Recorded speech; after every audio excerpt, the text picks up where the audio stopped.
You're watching the Top 6 Show, the original multi-club fan channel. Make sure you're following us now on Spotify and Apple Podcast. The link is in the description below.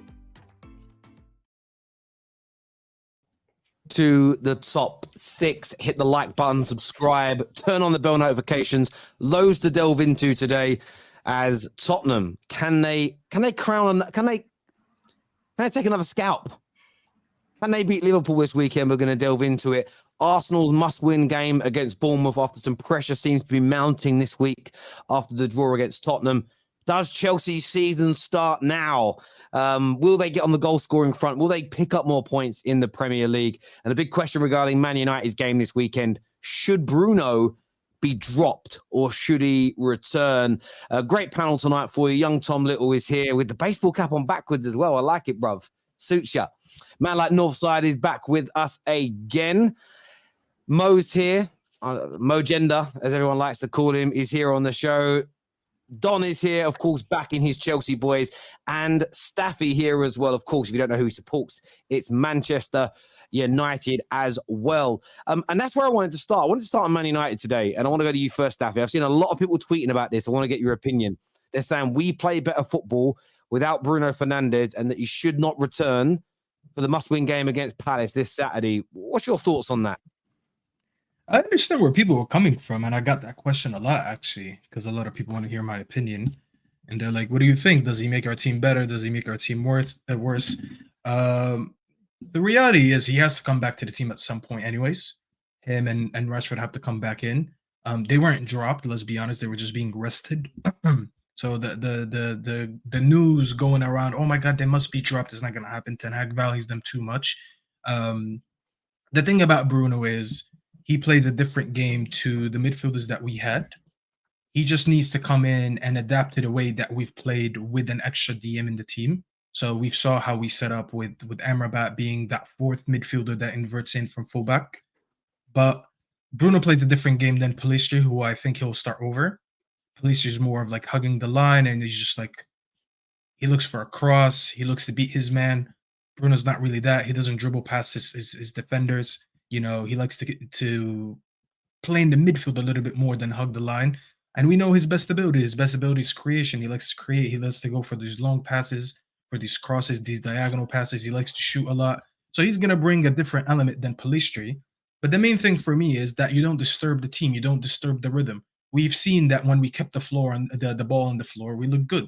We've seen when we passed the ball with purpose, quickly moving it around, switching, stretching the pitch, it worked. So he has to come in and he has to do the same things that Pellistri was doing, which is creating that space and doing all that. In addition, adding to what he's good at, because as I said, I mean, you usually speak about that, Terry. You know his technical ability is good when it comes to chances created. He knows how to find a pass. He goes for these diagonal passes. He likes to shoot, all these things. So if he could do that with maintaining the shape that the team has had and play the same way we did, that's the whole purpose of him being there, honestly. You know, so yes, I do think he'll start. I'm gonna be interested to see how he fares with this midfield that we had from last game. I think he should definitely 100% get Bruno back on the lineup. I don't think anybody that says otherwise just wants to have a dig at Bruno. There is no way with this style of play, with the way you guys played against Crystal Palace, pinning them back, stretching the field. Bruno will actually thrive because he doesn't have to do that leg work next to Casemiro because Amrabat is there. Dalot played well. I think he actually, if he comes in for Hannibal, and I disagree with Staffy, and we talked about this, I actually think the right wing holding that touch line should stay as he is, and Bruno should actually come in for Hannibal.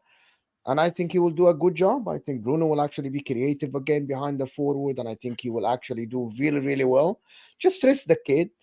Don't put a lot of pressure on the kid in the Premier League, Hannibal. He has been good. Just integrate him in the team one game at a time a little bit.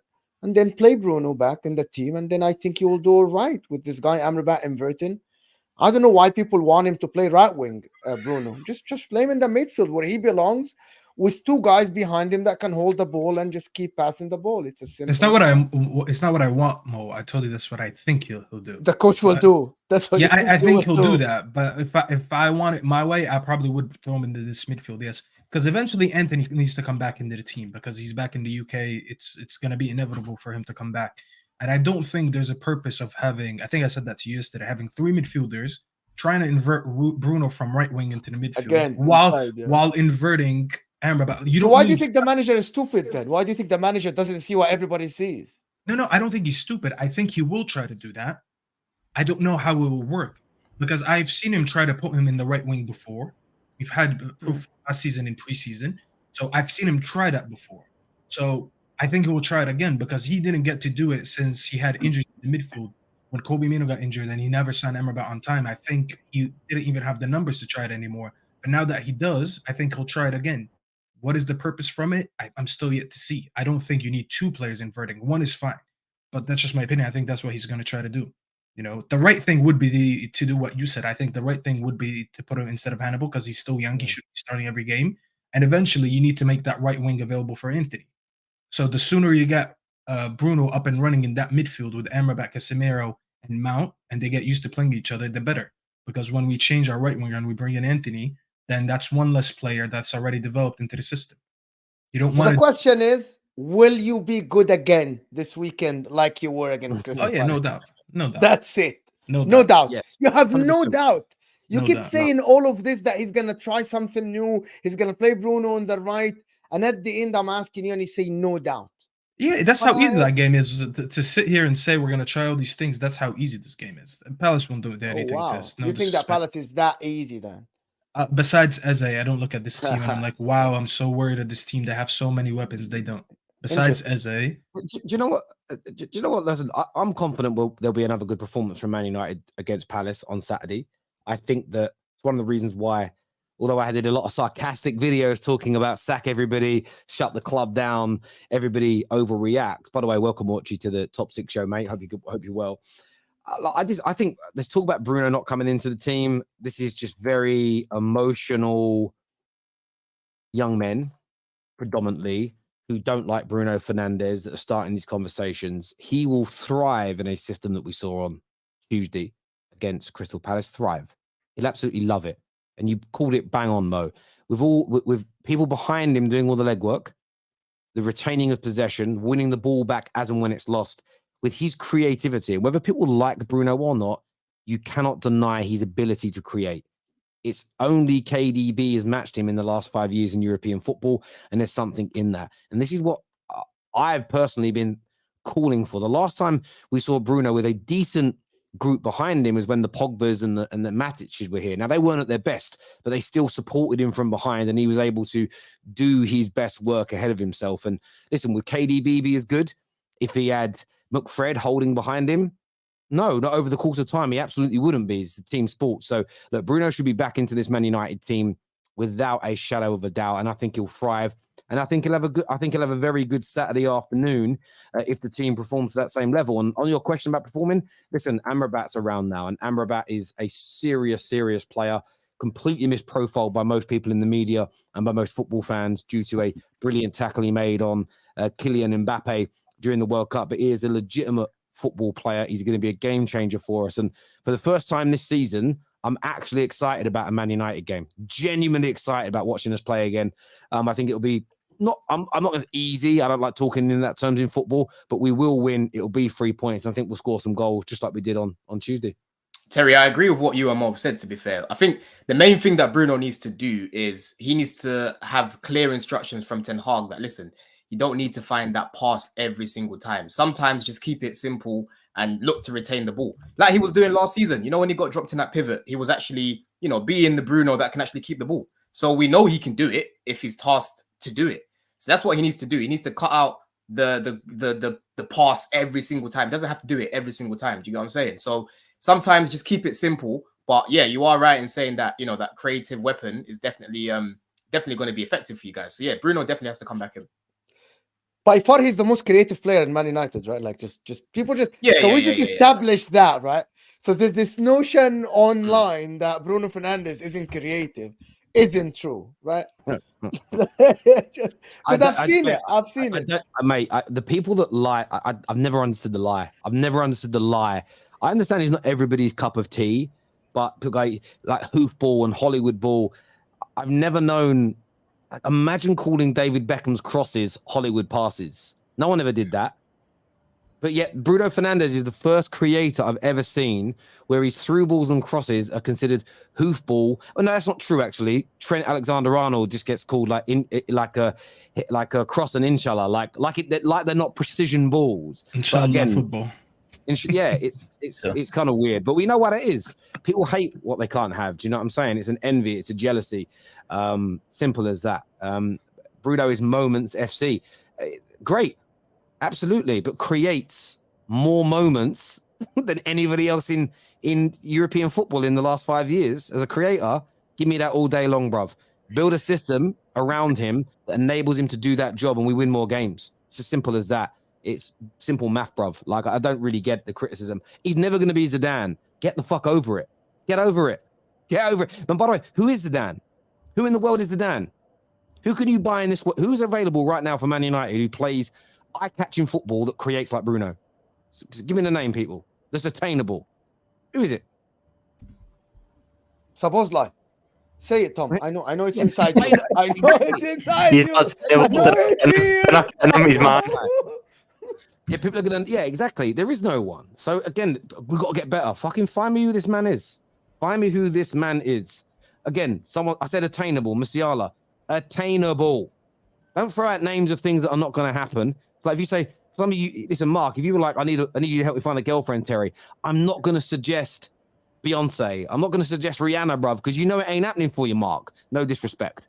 I'm just guessing. You probably. It's not a dig. I forget Amrabat, to be honest. I said it before. People think this guy's tackles only. This guy is not. Speaks well.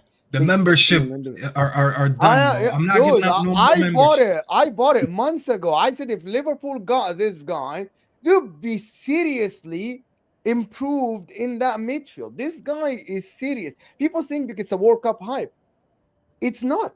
He is a serious footballer. He knows, and he's not old. He's 26, 27. He has 3-4 years ahead of him. He is a brilliant footballer on the ball, the tackles, the reading of the game. And to be honest, that diagonal ball, people said, oh, he cannot play long ball. He's only tackle guy. Yeah, watch. You just watch the diagonal ball he plays and watch how he distributes and how he reads the position and how he finds empty spaces to get on the ball, not shy. This is a real footballer. Just people understand. People just don't like that. Oh, he tackles a lot. That means he doesn't know how to play football. And everybody, so far this season, people have been panicking. 4 or 5 games in with loads of injuries. We played Mount very deep in the first 2 games. Oh, why do we buy him to play him there? I can only really think of Staffy and myself out of most Man United fans online that just said, let's just wait until everybody's purchased and bought and in. The first game we had where there was 2 players that were playing deeper, Mount was further forward and played quite well. Like sometimes, I don't know, maybe it's a young person thing. There's no chill anymore. Like people don't know how to relax and wait and be patient. I don't know. Maybe I'm getting old, bruv.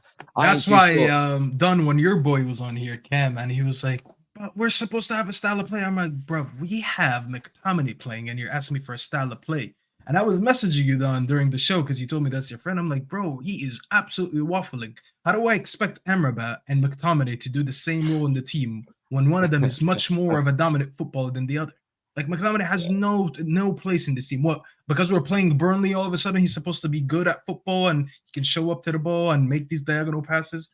You know, it's the proof has been shown last game, bro. You know, as you say, the proof is in the pudding. You saw a serious footballer coming in, and he's doing all the other things that the other midfielders couldn't do. It's that simple. Sometimes it's actually that simple. All you need is a footballer that knows how to do the role. That's simply that. I literally said the same thing on Monday about Conor Gallagher. That's why I can fully hear what you're saying. So, yeah, I agree with you, bro. 100%. African Giant here, the Chelsea fan, says, so this is what it feels like to win. Sipping my espresso right now with my pinky finger out, watching TFT, chest up, legs crossed. One. African Giant, you legend. Espresso. So I was watching Sopranos the other day. It's so funny. They call it espresso. Sorry, it's just, I don't know why that's in my head. This here says more waffle from Don today incoming. Staffy, my easily triggered brother. How are you? Mo, the Alpha Don, what's up? And happy 14th birthday to Tom Little.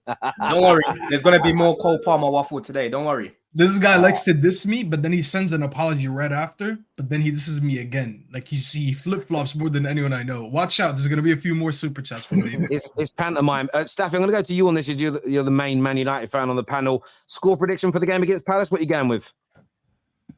I don't like playing the same team twice in a week. Usually, there's a dodgy result in one of them. Realistically, it should be another 2-3-0. I'm worried of a dodgy 1-1 out of nowhere, but I'm gonna stay positive. I'm gonna believe in what we did last game that we could do it again, and I'm gonna go this time for a 2-0 United. 2-0. I'll take that. Don, does Chelsea's season start now? I pray. I pray, man, Terry, because listen, the guy made changes. He didn't start certain personnel, and we looked a lot better in possession. You know, even just the chances that we were creating for Jackson, there were more clear-cut chances. It's no surprise that Jackson scored yesterday. Do you know what I'm saying? I've been screaming, start Cole Palmer, drop Gallagher, and put Enzo in that pivot. You know what I'm saying? I was getting cooked on this show. Oh, Cole Palmer's not a 10. You know, ask any Man City fan, he's not a 10. I've said it. I've been watching this guy for years. I know what he's on. Yeah, he can play in that 10 comfortably. And look what he did when he was in that role, man. Man of the match performance, got an assist, got a second assist. The goal was disallowed, even though it wasn't offside. Obviously, no VAR in his competition. So he needs to stay in that 11 now. He needs to stay in there because he is actually our link between our midfield and our attack. And he dictates that game in midfield so comfortably. Do you know what I mean? So comfortably, so polished for a 21-year-old, man. So I'm excited to see what else is to come from Cole Palmer. Do you know what I mean? Simple things like playing Levi at centre-back, Terry. I'm not sure if you watched much of the game, but the guy just looks so comfortable, man. I was seeing a lot of leadership skills from him as well. Things that I've seen for him when he plays for England. Do you get what I'm saying? He just looks a lot more comfortable and looks a lot more assured when he's playing in that role. So these are simple things like Staffy just said about United and the players that they've got. Simple things with us. Football sometimes, strip it back, take it back to basics, play man in their comfortable position, add quality on that pitch, and the team will play better. And you should hopefully get better results. So I hope this is going to be the start of Poch not playing guys like Gallagher, not playing guys like Thiago Silva, and keeping, you know, players with quality like a Maatsen on the pitch, players like I said, Cole Palmer on the pitch, and Mudryk gaining more and more confidence by the week. He's looking good right now, man. So yeah, I'm praying that Poch doesn't go back to what we've been seeing in terms of the personnel. He needs to keep certain guys in this 11 now, Terry, man. It's enough. We've seen enough of Gallagher and Silva to know that they're not going to help us kick on going forward. Do you still not have concerns, though, about how that game went? I mean, if Brighton and Hove Albion had any, and I mean any player who knew how to kick the circle thing, the ball thing, into the net, with the amount of chances they created and the amount of opportunities they had, that game should never have ended 1-0. There is an element of luck to that. We also had chances. You did, but João Pedro missed from like 5 yards. Bozo. The guy was a bozo in that game. João Pedro. Yeah, like we can see the chances. I'm not saying that we were perfect yesterday, but it was a step in the right direction. I was seeing a lot more fluidity on the pitch. It's a step in the right direction, Tom. I'm not saying this is the final product. We've actually seen it can't be the final product. You spent $1 billion. Of course, it's not the final product, bro. It's literally one game where we've seen Cole Palmer's first start. This is a step in the right direction. All I'm saying is we looked a lot better, and like I said, the chance creation, the link up that Jackson's got with the midfield now. He's not isolated anymore because he's got that link in midfield in Cole Palmer who can help him out. So this is just a way to build a little bit of confidence and for us to build. I do get what you're saying in terms of like the chances Brighton missed. Yes, they could have won the game, but I'm sorry, the game's the game. We create a lot of chances and we miss them as well, and we end up losing the game. So Brighton lost. It's football, end of the day. So this is something that we can kick on from. Do you know what I mean? Man United won against Burnley 1-0 in a game that Burnley were closer to the win than Man United.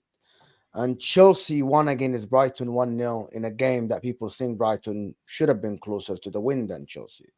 And I think it's just a sign that these big teams, sometimes you just need that 1-0 win to kickstart some of the players, for the players to start gaining confidence a little bit. Like, I believe that Jackson, I always said that Jackson is a good player. He needs that first goal to start because his movement is elite. His physicality is there. I believe he's 22 years old and can learn a lot. So, but he needs that goal to kickstart his season. I saw positive. I watched Chelsea, to be honest, with the second eye.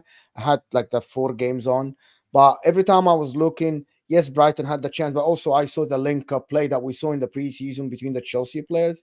Maatsen look really good. Look like a player who's good on the ball, low And that's center of exactly why I've gravity, been calling for him. very Mo. good. It's all about Poch now. Is he gonna be able to trust these youngsters? Because let's face it, I don't think these youngsters will keep playing in the Premier League and winning games. They don't have the experience. Don doesn't like the word experience, but it is a real thing. Is he gonna revert back to playing Sterlings and the Thiago Silvas and the Gallaghers again? And this is what it's gonna when it fell apart before. That's the pressure. It's all about the pressure on Chelsea. Can you play a good game without having a result in the next 10 games? Can you do that? Or he's gonna choose the experience back. And it's up to him though. And it's up to the board to put pressure or not on him. This is it. It's just, do you trust the youngsters to keep giving them confidence, to keep giving them games? I doubt it, because Chelsea is a football club that spent money, and you will need to see the box office people. You'll need to see the Sterlings. No, we don't need to see the Sterlings. That's not how it works. I'm sorry, man. Sterling has no. We listen. Sterling's gonna play in it, but we don't have to play the Sterlings if he's not playing well. That's not how it works. Do you get what I'm saying? So even Maatsen yesterday, he looked a lot neater when we was attacking. No, even that goal that we scored, he played a big part, and he played a very, very similar pass to what he played in pre-season against Newcastle when Jackson scored. You know what I mean? He got the little pre-assist to Palmer and for Palmer to slip it in. So again, it goes back to the quality, man. We can speak about experience all day, but if these experienced players aren't able to provide the quality that we need, then they're redundant on the pitch. Do you get it? I would rather put some trust in the young players that know what they're doing, and then we go from there. If you've got to bring in like a Silva for a bigger game, so be it. But right now, we need to kick on, because the reality is we're working with young players. We can't be just saying, oh, we don't trust them, we don't trust them. We've got to play them. We've got to play them. And when they're showing up like they did yesterday, you can see that these guys can definitely develop and play well together. So we move from there. Yeah. Northside, as a rival to Chelsea, do you feel like some of the young players, the Mihajlo Mudriks of this world, are starting to turn a corner now, or do you still think it's too early to tell with Chelsea? I think it's too early, to be honest. For me, I need to see repetition. I've not seen it, consistent enough. I know we're still very early in the season, but for me, I need to see consistency before I start saying things have changed. I get what you're saying, that you are, looking better in certain areas. But yeah, for me, I think it's a bit too premature for that. But it's a place to build, isn't it? That's the main thing. It's the place to build. It's a place to start from, I guess. I mean, you can't get any worse than what we've been seeing. Do you know what I mean? Yeah. You can't really get any worse, if I completely be honest. It's just mad. But you never know. You never know what will come from it. I remember when we put Saka ahead of Pepe, and look how Saka flourished with the minutes given. I think a lot of youngsters need to be given minutes. I say the same thing for Man United. Pelistri, Garnacho. I mean, if the players that are playing ahead of them are doing worse, then just keep at it. And with youngsters, they may kick on. We've done it at Arsenal. I've seen it done at Man United. And then you can gauge, whereabouts certain players are. I've literally seen it done at Chelsea when we had the transfer ban. We had so many young players in that team, and they all kicked on. We had no choice to do it then. And everyone knows that Chelsea don't give youngsters chances like that. We had no chance to do it, and these guys proved themselves and got themselves in the top 4. Do you get what I'm saying? So if you trust these guys and if they've got that quality, put your arm around them. Bro, there's no reason why these guys can't get wins together. Let's not yes, the likes of Mason Mount and Tammy Abraham turned up in that season, but you still had a number of experienced heads who put in good performances. I agree with that. You don't have that this year. But we do have enough experience, though, when they start to come back. You've got players like, you're telling me that Disasi might not have the Premier League experience, but he's very experienced. The guy's, 25, 26? You've got players like Reece. You've got players. He's not 22. You're talking about Disasi's not 26. You go have a look at his age, Tom, and then come back. But on to the next one. Yeah, you've got Reece James. So much of a 25-year-old. Axel Disasi is 25. He's 25. Yeah, so he's got this season. Yeah, he's got a lot of experience. He was I think he even captained Monaco at one point as well. You've got Reece James, that's going to be in the 11 most likely. In Cuckoo, there is still going to be experience in and around his team. And even if they're not in the 11, it's still experience in the squad. Do you get it? Ideally, you want experience on the pitch, Tom. I agree with you. But this is the reality of the situation, bro. And the younger players are showing up, the more experienced ones that we've got right now. So we just have to kick on with them, man. We have to. Well, in the nice possible way, the younger players are going to, because they're not getting any of the flack, which is the right way to be. Yes, because they don't deserve the flack right now. Whenever you have a bad everyone game, keeps scapegoating them. You have a bad game, the flack gets thrown onto the experienced heads. The likes of a Chilwell, the likes of a Gallagher, the likes of a Sterling, the likes of a Thiago Silva. Even All the now, players the you've likes of a mentioned Robert haven't been Sanchez. great. All the players that you've mentioned haven't been great, barring what Sterling's had 2 good games. The rest of the time he's been crap. Gallagher's been very average, not Chelsea level. Silva's been poor. He's cost us about 3 goals from individual mistakes. And then Sanchez, he's grown into it the past, I would say, 2 games. Yesterday, I don't know what this guy was smoking before the game. He was on some serious Cali, yeah. But apart from that, he was all right against Bournemouth, and he was all right the game after that. Who did we play after that against Bournemouth the other day? Who was it? Aston Villa.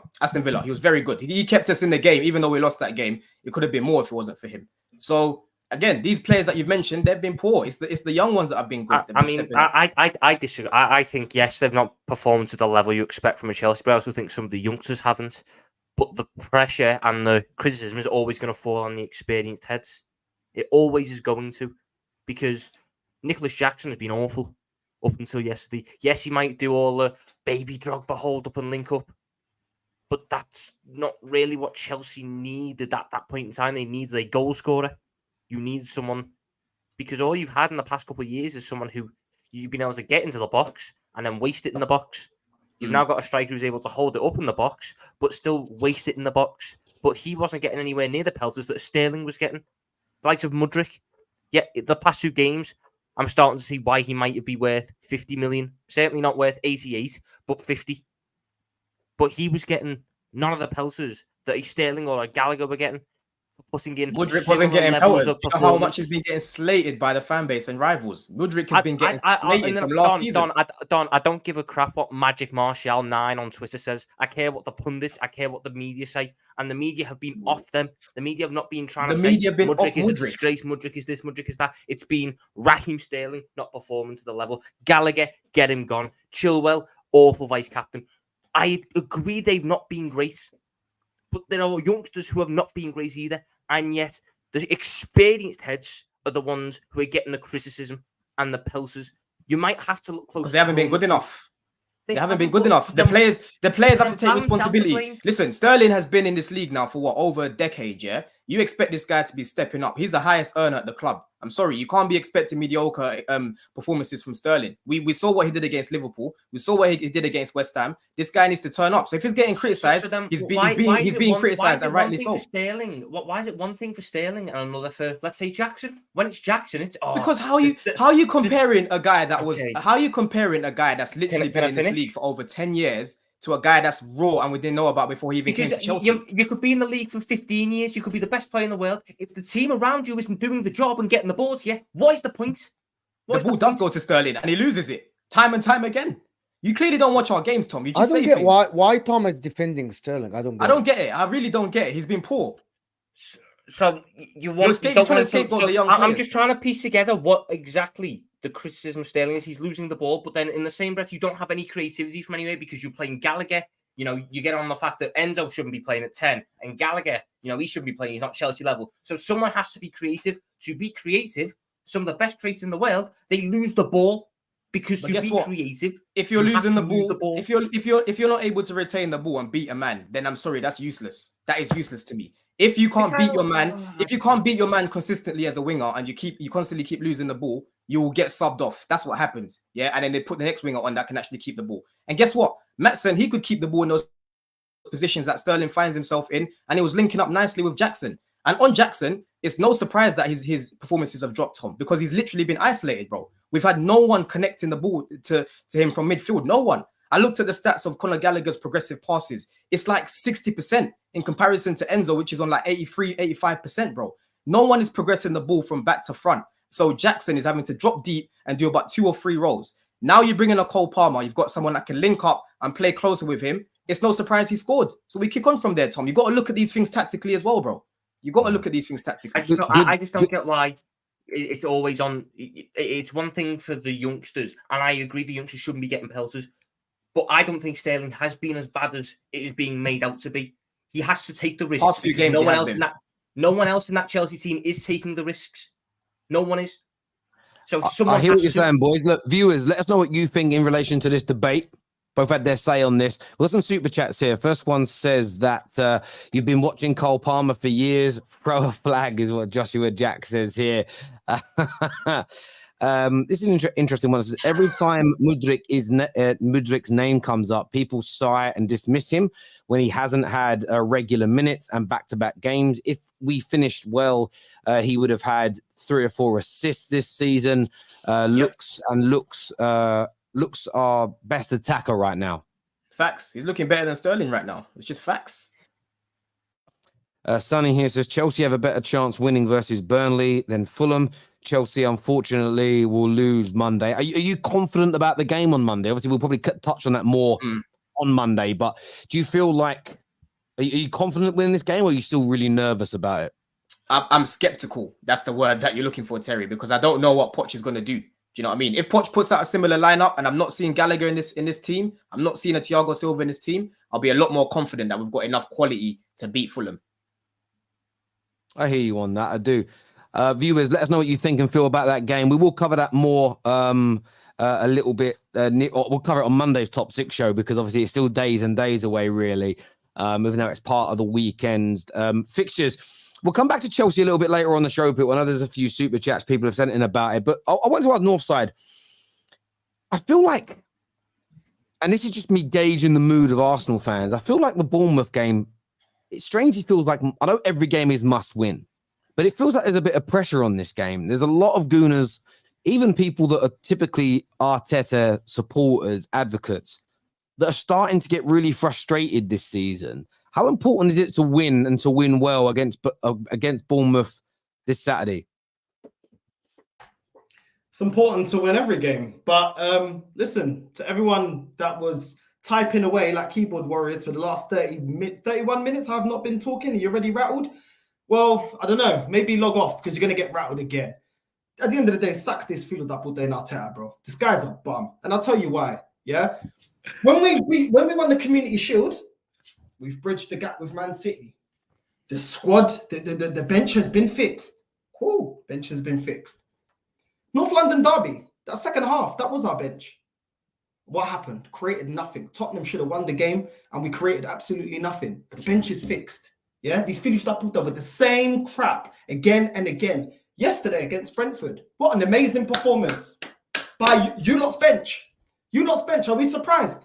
Kai Havertz looking like the German Doctor Who, stepping into that flipping time portal in the phone box and going missing for 90 years because no filo da puta makes him accountable.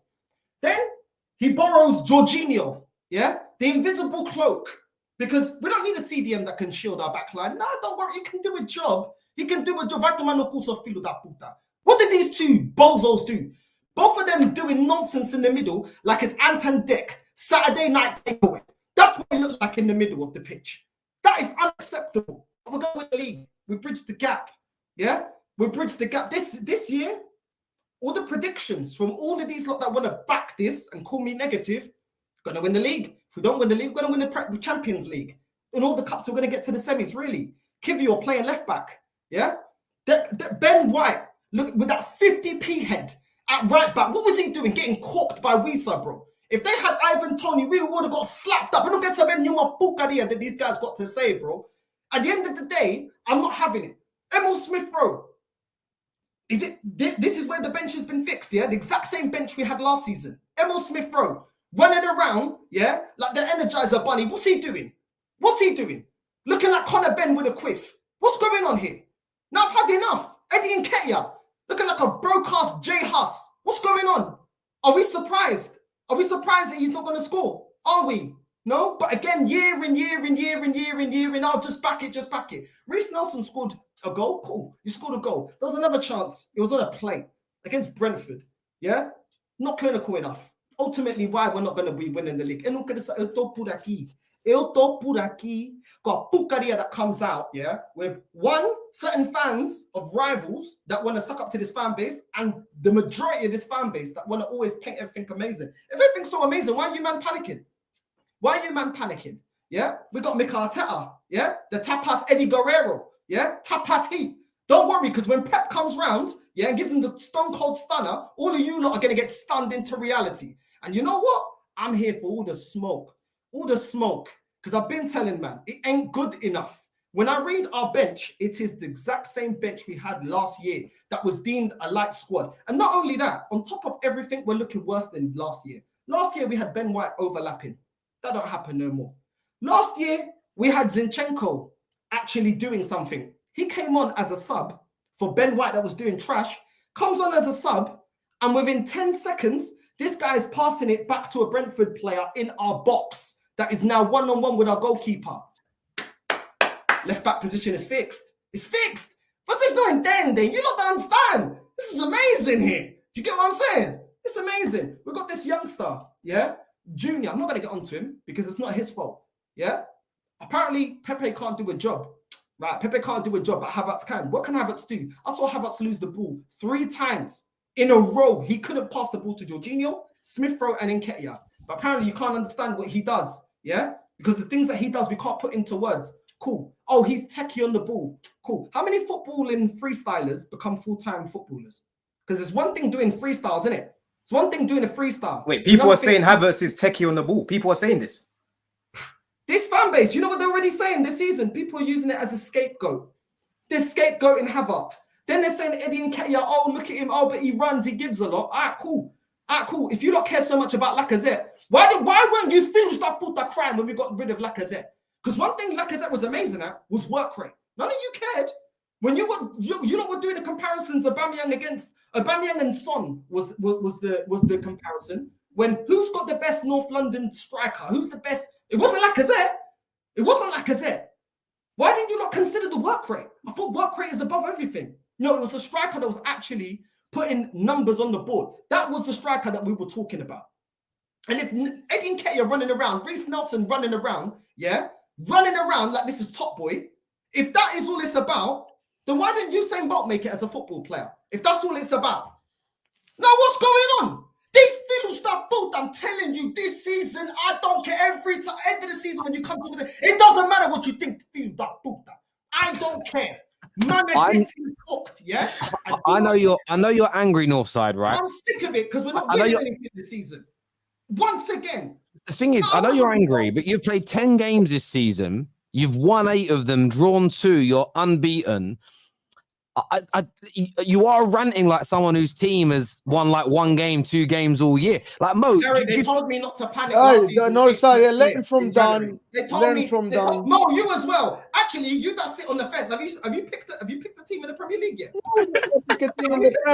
I am here. Yeah, it definitely won't be Chelsea. It won't be Chelsea. I'll tell you that now. I am here. But you ain't got one to represent. I see what you're doing. Why don't you? I am here to debunk your logic, bro. Mo Genda's not picking You it. got a goalkeeper. Mo Genda's not picking it. Okay, listen, bro. Other than Kai Havertz, you have a goalkeeper that is a top goalkeeper on the bench. Arsenal, Ramsdale was supposed to be the England #1. Now you have another goalkeeper that looks really good. So that's depth. Kivior looked okay. So that's depth. Okay. They got what's his name? The Gatimba looked like a really good player. Got injured, not his fault.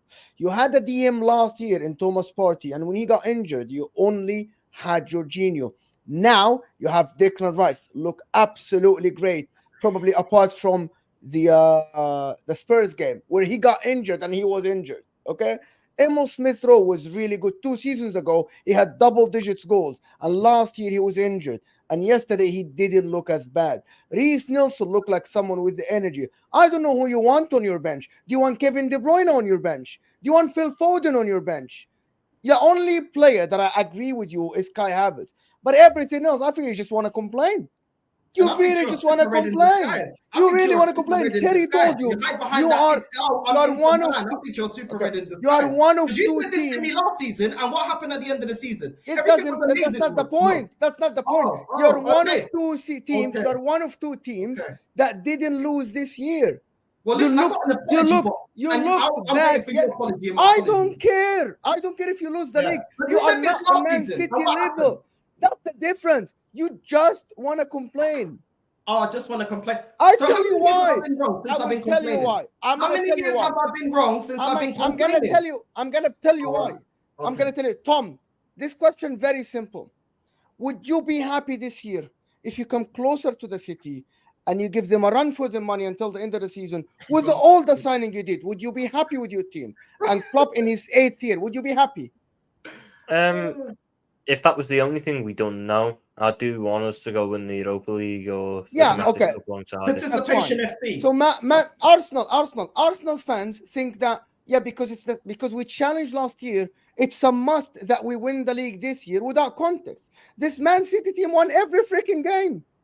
Every Cool. freaking Let me finish, game. because at the end of the day, unless you're a super red in disguise, this is about my club. You're talking nonsense. You're wrong. Last season- I'm sorry. No. Let me tell you why you're wrong. Because you're telling me just to be happy, yeah?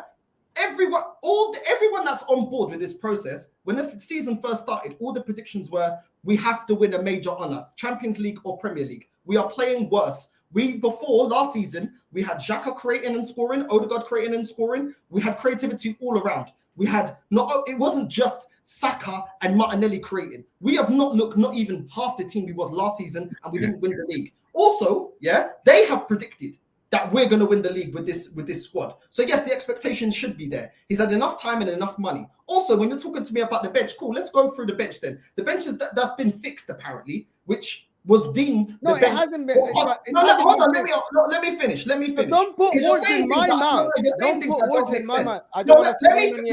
Let me finish, and then I'll let you finish. Yeah. Let me finish. Emil Smith-Rowe was on the bench. He was on the bench last season. We didn't win it. Kai Havertz, since he's come to my club, he's done nothing to even warrant even being in the squad. Tomiyasu, another one that ain't good enough, and we were looking to get rid of. Aaron Ramsdale, that was also part of the reason why we didn't win the league. Yeah. Also, Cedric, that we tried to flog, was also on the bench. Cedric, that we tried to flog for £20 million. Oh, we rate him so highly, we're trying to flog him for £20 million to Fulham. Was on the bench last season, we didn't win it. Jorginho, that was part of a 10 out of 10 transfer window. He was here last season as well, but we didn't win it, but he was on the bench. Kivior, that was put on the bench over Rob Holding when we had defensive injuries because he wasn't even good enough to keep Rob Holding at the team. He was on the bench last season. Yeah, Mohamed El Nene, that's been here for the last 7-8 years, has been part of us not doing anything. Yeah, winning no major honors. And ultimately, Reece Nelson, that did nothing, has done nothing for this football club. Yeah, but all of a sudden, protecting the value. Please don't come to me and tell me this is fixed. Arteta is still bad in his substitutions being too late. Wrong substitutions, no plan B to counter-attacking football, hasn't fixed the bench, and that is why ultimately we're not going to win anything. Don't sit there and tell me it's not about winning when you got ultras at your club, at Inter Milan, that are all about winning and kick off when you don't win. Don't come with this loser mentality. I don't have Man City in my league. I don't have Man City in my league. What are you trying to say? Hold on, I just want to know if you. I can understand why you might be disappointed in the overall quality. What do you want the quality of your bench to look like? Based on the current Arsenal starting 11. Based on the current Arsenal starting 11, what do you want the quality to look like? Let me tell you, what I don't want is El Nene getting a new contract because he doesn't deserve it. What I don't want is signing players like Kivior that's just come last season and I've seen nothing about the player to suggest that he's even half decent. The same with Kai Havertz, another player that was sinking at Chelsea, and we go and get another bum like Willian, like David Luiz. Also, Emil Smith-Rowe, people at this club were saying, let's get rid of Partey when we got rid of Rice. That's a fact. This last transfer window, let's get rid of Partey, which I don't agree with. Let's get rid of, he's injury prone. So why do you not want to keep Emil Smith-Rowe? He ain't been fit since 1886. So I'm not hearing none of that. Then we've got Cedric. We tried to flog him. Why didn't we flog him then? He ain't that great. He's only worth 20 million. Jorginho, another flop from Chelsea. I also don't want that on my bench. Yeah? Who else? Reece Nelson, that's never done anything. Balogun was actually sourcing on loan. He don't get a chance. Jorginho didn't flop at Chelsea, though. Jorginho, to be fair, did not flop at Chelsea. He was good at. He didn't flop, yeah. But once again, like Peter Cech, yeah, we've got him at the wrong side of the bridge, in my opinion. Exactly. I get what you're saying, but to answer, Northside, I hear you. I hear what you're saying, but to answer Tom's question and this super chat from Brian, like who would you want on your bench? What type of players would you like on your bench? I wanted to bring in players that dispossess the starting 11 players. And I was happy with Rice and I gave that praise. I was happy with Timber, gave that praise.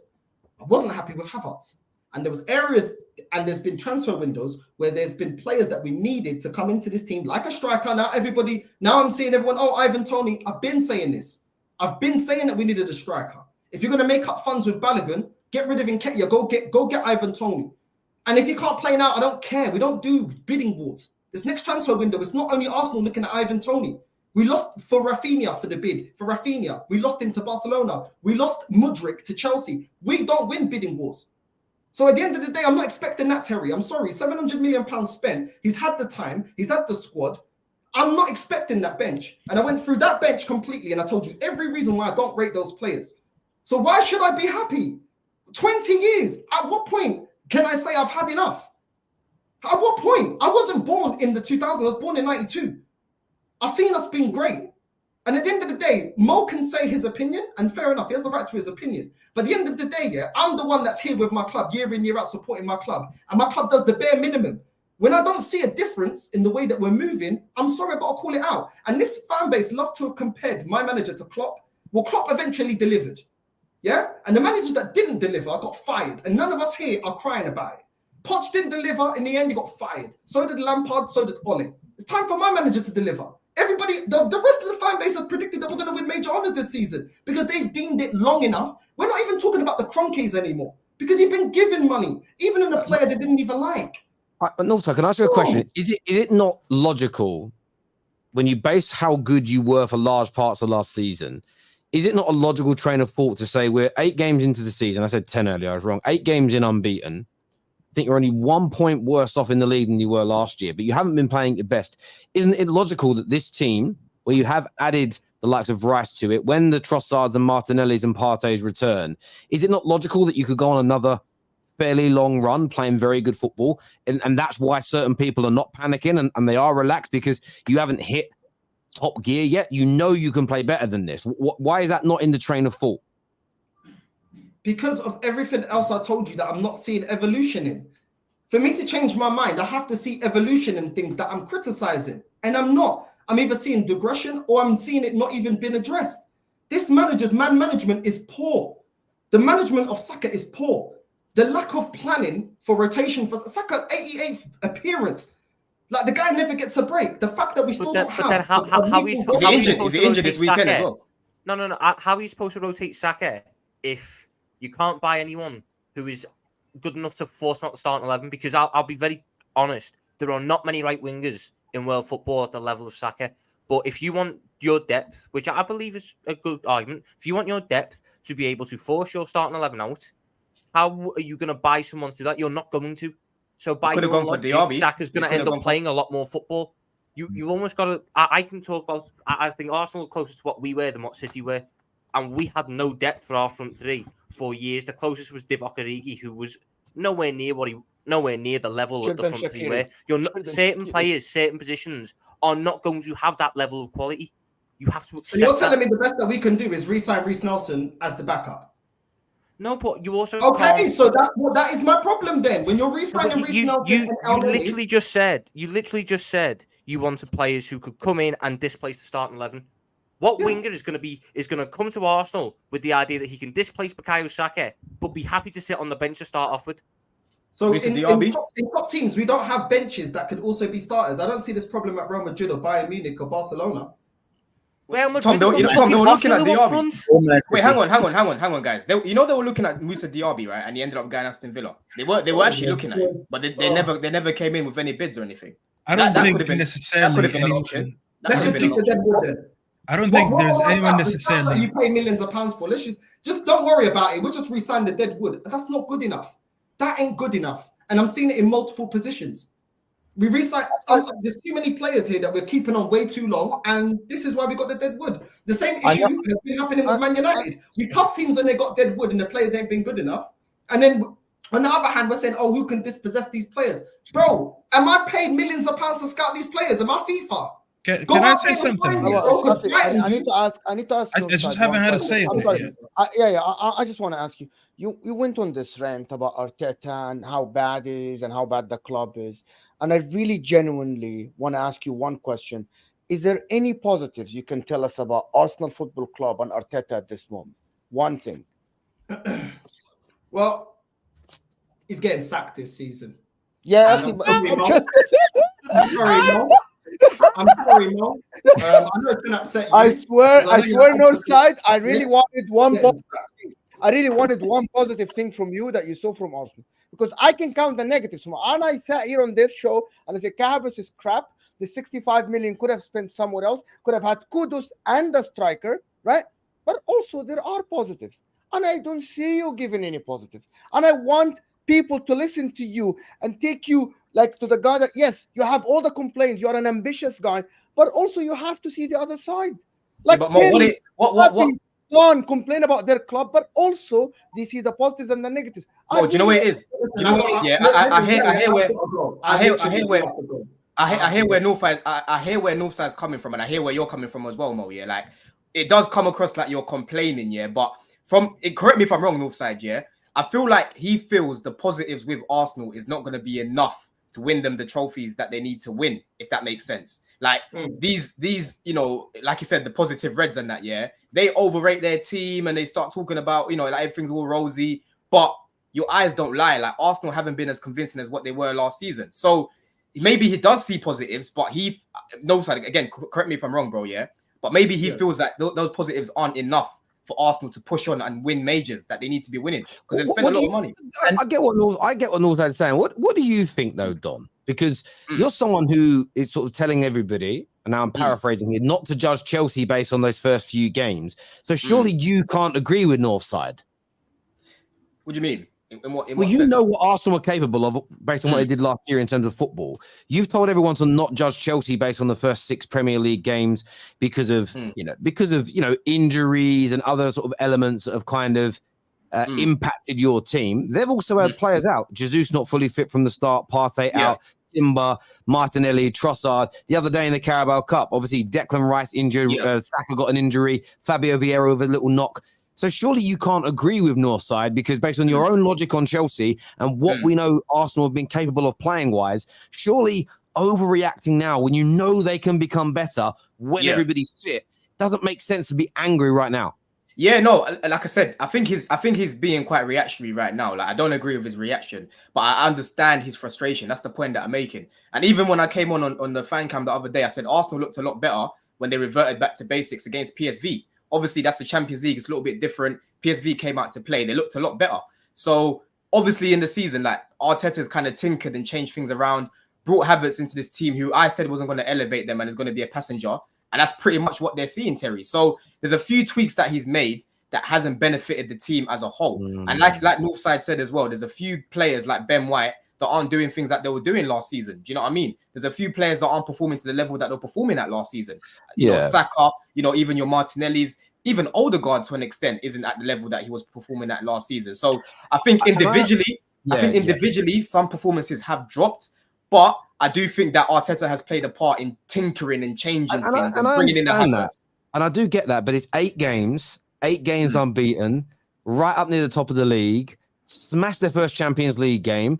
They had a tough away game against Brentford. They rotated heavily. And look, it's a shame that sort of Northside had to shoot off. Yes, Cedric was on the bench, but why was he on the bench? He's on the bench because Trossard and Martinelli are out injured, because Rice is out injured, because Timber is out injured, because Saliba was completely and utterly rested. Fabio Vieira is injured. So you've got like 6 or 7 players there where if they weren't injured or being rested, he wouldn't be on the bench. The guy is out of their 23-man squad. He's at number 23 on the list. He was only on the bench because of deep injuries and rotation playing a part. If, for instance, they've got no injuries and it's a big Champions League game, or they're playing City and Cedric starting or on the bench, maybe I get it. But sometimes you have to, again, I understand some of the things Northside said, but just like me and Staffy said for weeks about Man United, I think some of their fans are just slightly overreacting for what is an unbeaten start in all competitions to the season.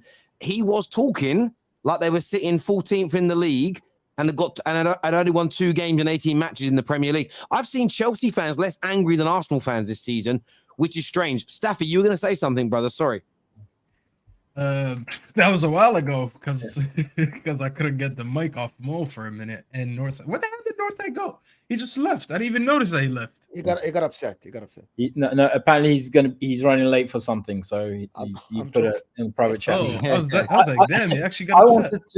I just wanted to. Wait, let Staffy go. Staffy's been waiting to speak for ages. Sorry, Orchie. I know you ain't spoke yet. No, I was just gonna say, listen, I see where he's coming from. Actually, I mean, if he actually got upset and left, I don't even blame him because Mo was sitting here and saying all these things. Listen, this guy was told last year if he had a bench.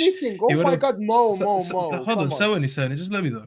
If he had a bench last season, he would have won the league. That's what he was told. And then he's looking at the bench this season. He doesn't think the bench gotten any better. And people were thinking he's crazy for saying that. I don't think he's crazy for saying that at all. Last season, they lost the league because Saliba got off injured and they brought in Holding. Now, if Saliba, God forbid, gets injured again, who's coming in? Kivior? That's it. That's the bench he was promised. He spent 65 million on Havertz, which a lot of people, including yourself, Mo, believe that was money bad spent. Listen, I understand that Timber could have been a very good bench option or arguably starting, but he got injured. I understand that. That's bad luck, 100%. But did they go back to the market and do something? No. Did they loan in a player? No. Did they sign a new player, buy in a new player? No. Did they sell Cedric and get money off him and reinvest that money into someone who could be a proper backup? No. Did they sell Reece Nelson? No. I mean, I think his contract was ending anyways. They re-signed Reece Nelson, and he's looking at him as dead weight. Not only did you not get rid of him, you gave him a new contract instead of giving a competent replacement that you could trust. By the way, Tom, this is what he meant. I don't think he actually means someone is going to come in, be on the bench, and is going to be better than Saka and eventually take his spot. But he could be a like-for-like replacement that if anything happens to Saka, like this weekend when he's injured, I don't know if he's going to play or not, but if he's out injured and he can't play or he needs to rest him, he trusts a backup that can come in and do a Saka job, like a Kudos when he was available in the summer. I think Kudos was there for 35 million and didn't sign him, and instead they wasted money on Kai Havertz. So I see his point. Is he being a little bit too negative? I mean, yes, when you put it the way Terry said it, what was the stat again, Terry? That they played 8 games, only drawn 2 and won the rest? I mean, when you put it like that, he does sound, as people want to say, Liga or son. They're 1 point off where they were at this stage last year. Better defensive record, and they're only a handful of goals behind across all comps. Yeah, but the eyes don't lie, Terry. You look at them and they don't look convincing. No, like last and year. I understand that, but the question I would ask is this: is that why, when Liverpool or City are winning but not playing at their best, does everybody say that's a sign of a class team? Arsenal do it, and it's a sign of regression. Because when they were playing good, they didn't win the league. So now that they're actually not playing good and they don't have a backup bench, again, I understand. It's harder that to believe in them. I just think it's a little bit premature. I think too many people are coming in their pants too early. Like for me, it's slowed down. You could end up being right, but look at our club, and this is why I'm saying I'm being consistent. Oh, I can't believe we bought Mount to play in the double pivot. Let's wait until Amrabat's fit and wait till everybody's fit and let's see where he plays. Because I don't think that's where he plays the majority of the time. But we're not going to know until everybody's available. There are Arsenal fans saying, I can't believe that Rice has replaced Partey as the holding. We don't know that yet. Because once the defence was fully fit, we might have got an answer as football fans, but we didn't because Partey was out. You have to wait and see. I just think there's a little bit of overreaction. I want to do these super chats here. Sorry. Northside was late for his weekly moan fest with Lee. I love Northside and Lee, but Madrid, Barca, and Munich don't have a quality bench. Real Madrid have Joselu and Vasquez on the bench. Barca have old Martinez and listen, as you look at it, how many teams in the top flight leagues have a better bench? Genuinely, when all fit, a better bench than Arsenal? None. Barring City. Who has a better bench than Arsenal? Even City, actually. Yeah. Even City at the moment. Even City at the moment, by the way, this year. No. I think what Northside and Lee do, and I'm not trying to speak back because they're not here to answer for themselves, is a lot of what they say is based on opinions they disagree with, other than what they think. Does that make a little bit of sense? Like, well, they said we've got a great bench. I don't care what they're all saying. Talk to me about it. What's wrong with it? What do you want? Who do you want to come in? It's always, I'm going to be angry because other people have overhyped it. And it's almost like, that's like me. I would never hate on a Man United player that other people are overhyping. Some Man United fans do it. Johnny admits it. I hate Bruno because other people say he's better than I think he is. That's weird logic. That's not a reason to hate on. It's like me saying, I fucking hate Drake because some people think he's better than Michael Jackson. It doesn't make me like or dislike Drake any. Do you know what I mean? It's like, it's weird logic to me, but that's just me. Edu's sleeping, but the Miami Marlins. Miami Dolphins, the other one. The one they own. The team they own, the Cronkies own. Get it. This here says Arsenal isn't better without Xhaka, is what Michael Ramsey says. He also says that Northside is right with everything he is saying. This here says, sorry, Terry, this Arsenal fan is the worst one. He thrives on Arsenal hate. Embarrassment, probably has a chicken Spurs under his shirt. The duality of man is lovely there. You've got someone who just said he's right about everything, and the other one who said, no, he's the worst. He thrives on Arsenal hate. He's got a Spurs shirt on underneath. Never win. You know that. Looks like a league gunner wannabe. Arsenal has the 4th most expensive squad and the 5th highest wage bill, and this guy expects us to finish first and win everything. He is so dumb. Look at this league gunner wannabe. Man is clickbait. Whinging mentality is shocking. Why can't people respect opinions without calling everyone names? Because I used to get accused of being clickbait until people came to me and they were like, you know what, Staffy, you weren't actually wrong on such and such. Why does it always I don't think they're clickbait. I think that's wrong. I just think it's an overreaction. I also 100%. understand where it stems from. Northside is right. As a United fan, our bench is better than Arsenal's bench. They haven't improved the bench, as what's been said here. I have to tell you guys, I met Northside in real life. He's exactly the same. And he's angry about Arsenal all the time and has nothing to do with YouTube. Xhaka, 7 goals and 5 assists. His best return ever. He had a very good season. There is a reason I like Mo's mature comments. That is from NUFX. Thank you for that, bro. Arsenal spent over £600 million over the last 4 seasons. Their bench should not have Cedric, the dog whisperer, on it. Did we just establish it was because they were without 7 players? So he was down. He was on the bench to make up numbers. That has to happen sometimes. And another thing that I think some people seem to forget: you do need a certain amount of homegrown players, especially when you're in the Champions League. You need 4 players trained at your football club. So yes, they could well sell Emil Smith-Rowe and Reece Nelson, and then not actually have enough players to register for the Champions League. Yeah, and then they have to go out and buy a homegrown talent. The club they're buying from will know this, and they'll increase the price because it becomes a necessity. And equally, one thing I've seen that's come out this year, this isn't specific to Arsenal fans. I see Man United fans do it about Maguire. The manager says he rates him, but then tries to sell him, but then plays him. It's all so confusing. I'm like, this has gone on in football forever, where players are like 3rd, 4th choice. Bids come in, but they don't go through. But the following season, they still play. The great managers do it. So it's weird that it's become something to criticize people on. But anyway, Tomiyasu could be a good sub for Saliba if anything happens, as we can see when he plays for Japan. I think he's a good player. Chelsea won 2 Champions League. What has Arsenal won in 20 years? I think 4 or 5 FA Cups. Man is clickbait, whinging mental. Sorry, we've done that one there. Sorry, I apologize. Putting up again. He gets more followers, clout chasing. I don't know if that's true with Arsenal, though. I think you get more followers right now at Arsenal fans that look at the difference between the growth of Babs versus the growth of Lee Gunner in the last year. So I don't think it's necessarily true. You are like Lee Gunner, who is happy when Arsenal lose a game, but cry when we win. Difference being constructive criticism and hate. 8 games unbeaten is what Saka for Ballon d'Or says. This here from Sonny says, progress not perfect. We spend and we bought in good players. Have Arsenal come around? We are finally competing where we weren't a few years back. Endgame here says, laughing my ass off. We can all see Northside is overreacting. He's doing all this to gain followers. I bet he's actually supports Arteta off camera. Well, Mo's just said he doesn't there. Northside, you attention junkie. I hope you blow up. So I'm saying your name, Northside, Northside, Northside, Northside.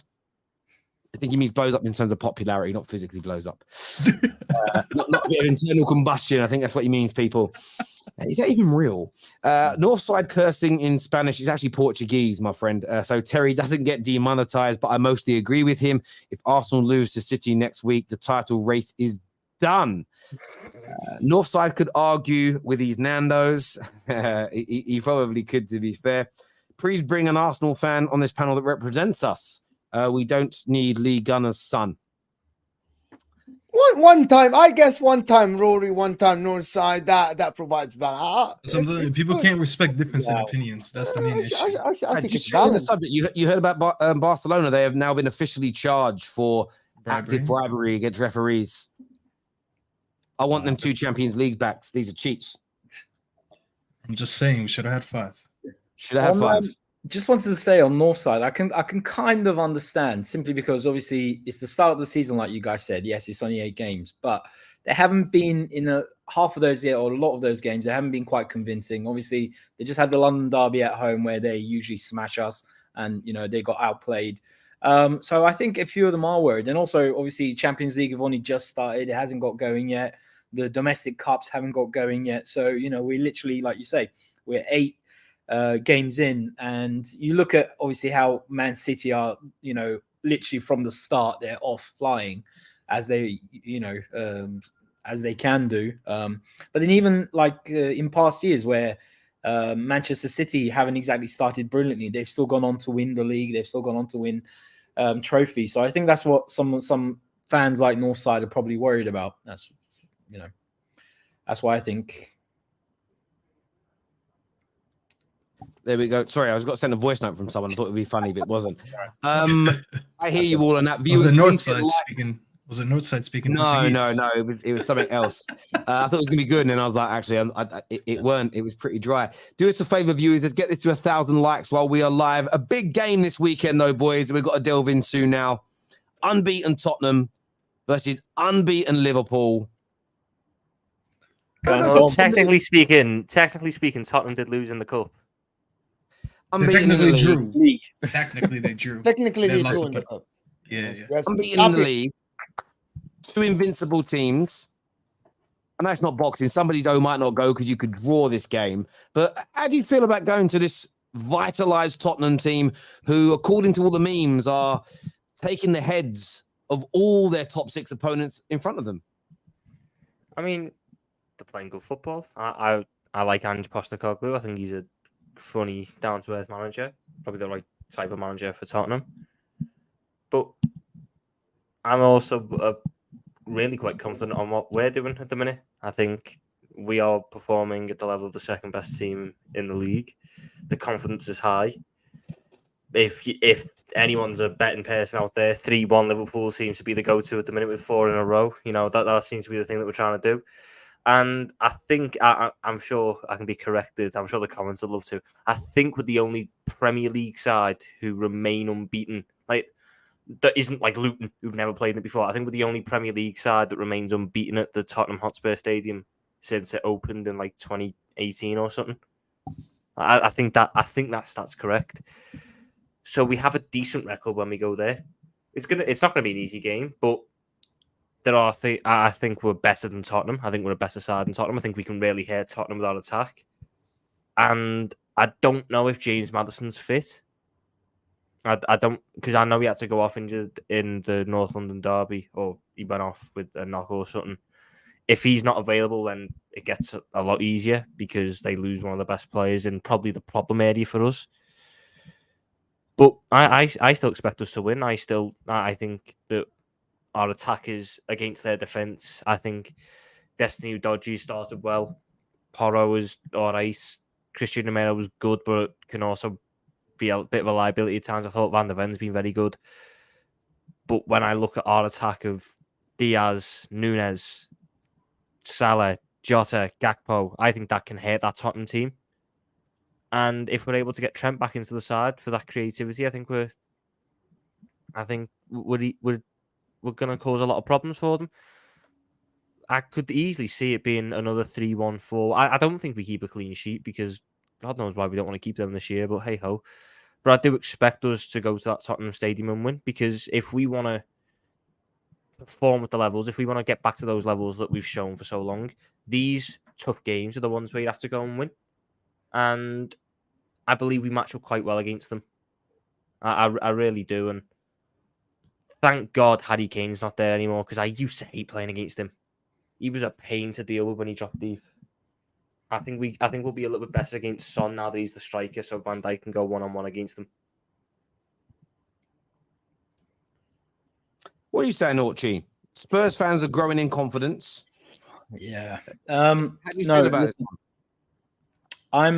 Well, obviously the first indicator for me was what we did at Arsenal last weekend. I wasn't sure what to expect, because we've won we've won a lot of games convincingly up to last weekend. But I was pleasantly surprised. I honestly didn't expect us to put in such a performance, especially in the second half. And some of the chances we created, some of the stuff that we had, I think had we been a little bit more clinical, we could have won that game. I don't think anyone can, take that away from it. And when was the last time we ever said a Tottenham team go to Arsenal and potentially win the game? I think, I agree with Tom in the sense that if Maddison, I don't know if he was completely, I think they took him off just to make sure that he didn't do anything too serious, because he jarred his knee, didn't he, with that. I think, I can't remember who it was, but, he sort of rode a tackle and ended up jarring his knee the way he landed on it. And then he carried on for a while, but then, if I'm not mistaken, Ange took him off just to be safe. And funny enough, the way Northside was going, and actually when you look at our bench, there isn't, if Maddison isn't 100% fit or if he's not fit, there isn't anyone natural to come into that position. Didn't you have to bring on like Højbjerg? You were trying to push out on deadline day. Well, exactly. But then, I don't hate everyone as much as I don't hate Højbjerg as much as some Tottenham fans do. I think he can be solid. He does annoy me sometimes where he seems to always go side to side back. But then he's also he's put some brilliant kind of splitting passes in and created chances. He can score as well if he's having one of those good games. But then the problem with him is he doesn't always have a good game, and I think that's what people criticize him for. So I think this year in the summer, Ange kept Lo Celso. I think Lo Celso, if Maddison, if he wanted to swap them, I think Lo Celso is the natural one who would slot in there. But then he's injured as well; he's out. So we've got our own injury problems as well already. We've got obviously Bentancur out still probably till November. But yeah, I'm encouraged. I can see because obviously Bissouma was non-existent last season. Pape Matar, again, he had some good games. In some games he went missing. He didn't do anything. But I just feel that there is what really gives me hope is that, that whole kind of team, Ange really seems to have brought the team together, and they really are fighting for each other. They're trying, in terms of, like you were saying, Udogie, I think fantastic. We bought him the season before, but obviously he had to go on back to that club for a year. So he's coming well. He's bringing on Porro. Porro again was quite a mixed bag last season. So all of these kind of components I think are there. I think we are definitely, and we're at home, obviously home advantage. I don't know, man. I feel like this could be a draw, but again, I don't know. It's hard to call. I'd love to say yes, we'll go out there and do one. Do you think we'll be tougher than Arsenal in terms of an overall game? Oh, definitely. I think so. But you're at home. Ochi.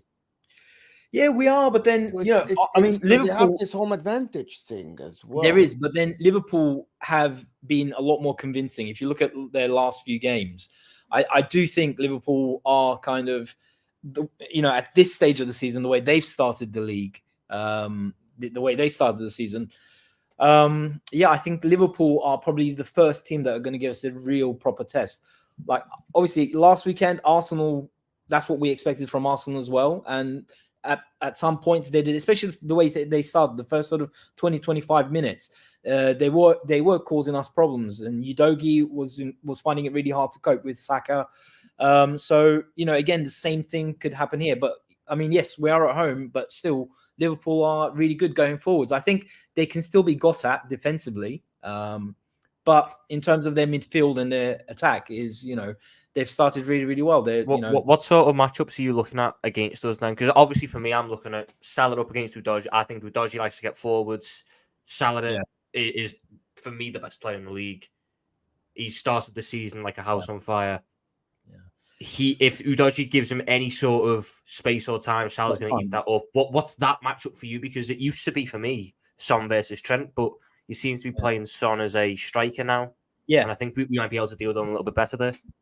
Well, that's the thing with the absence of a proper prolific striker, because Richarlison isn't it. All right, the guy's going through a tough time or whatever. He's got mental health issues and all that kind of stuff. But even without, he's just not. I don't think he's it. I would have liked us to have, gone out there and got another striker, a kind of, proven scorer.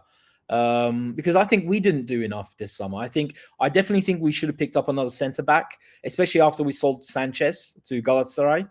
We definitely needed another centre back, and and I've been saying it all summer, since the summer, that we needed a striker as well to really complement it. But I think Udogie, in terms of physicality, I think he can match Salah. And I don't think Salah he doesn't quite, in terms of pace, he's not as pacey as Saka, is he? I think that's what was really, at the start of the game, that's what caused Udogie the problems, Saka's pace.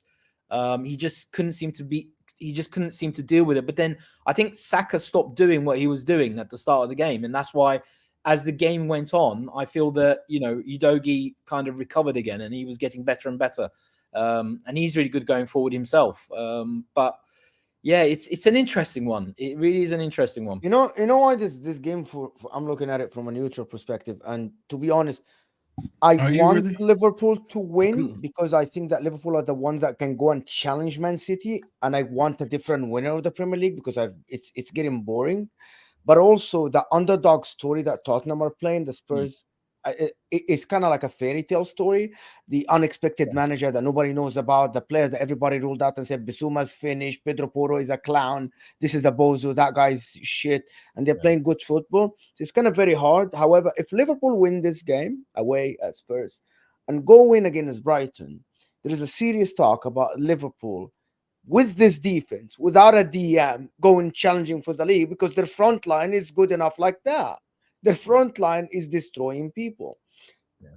And if Spurs win this game against Liverpool and you have Luton after and you win the next 2 games, and if you go to game week 10 with the amount of points, if you win this game and you get the maximum point until game week 10, I think this is the trajectory that Arsenal were going in the last year, which is playing sensational football, fluid football, but actually getting the results.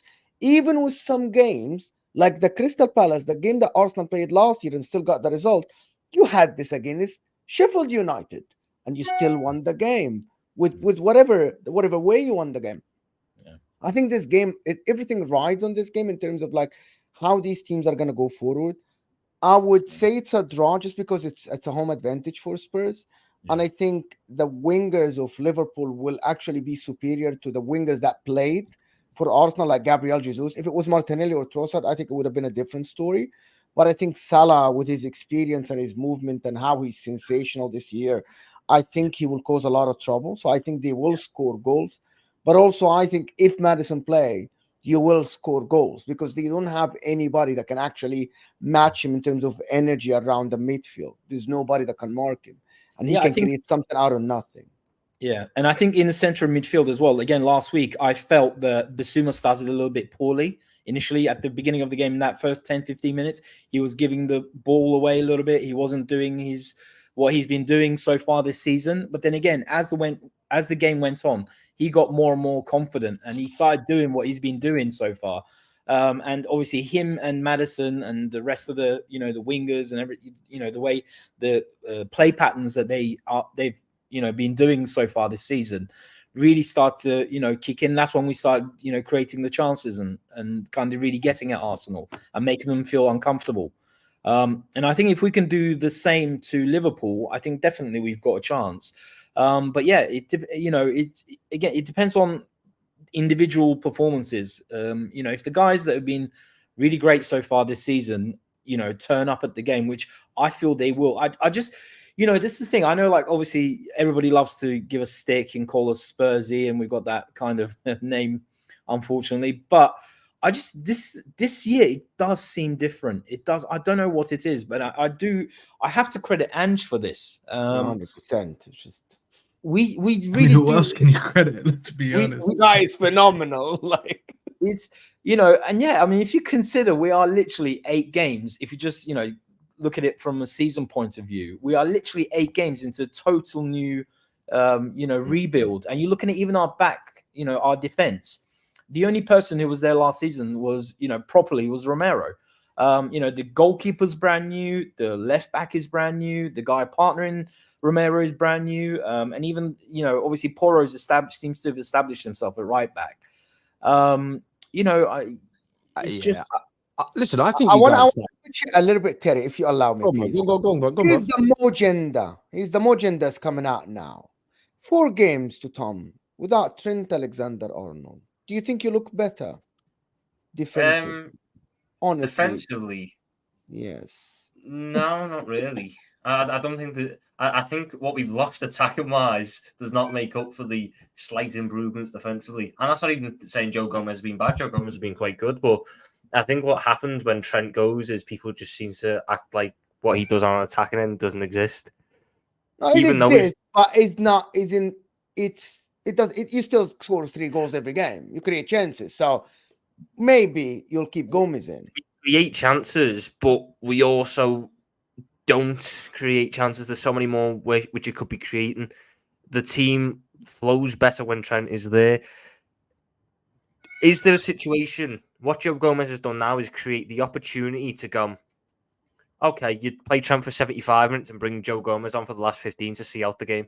That's what he's done because he's proven that he can go and fill in at that right back spot. But the idea that, oh, well, we'll put Trent on the bench or move him out of right back and put him into midfield. No, that spot, that position that Joe Gomez has played has been made for Trent Alexander-Arnold. And when he comes back into the team, you will see why.